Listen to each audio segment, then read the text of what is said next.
সম্মানিত প্রধানমন্ত্রী বর্তমান সময়ে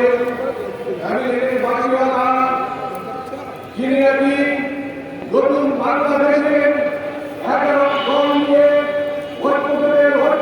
বাংলাদেশের আরো উপস্থিত আছেন বাংলাদেশ জামাত ইসলাম সহ 11 জনের নেতৃবৃন্দ এবং জুলাই আন্দোলনের বিভিন্ন আহত ও শহীদ পরিবার। আসসালামু আলাইকুম।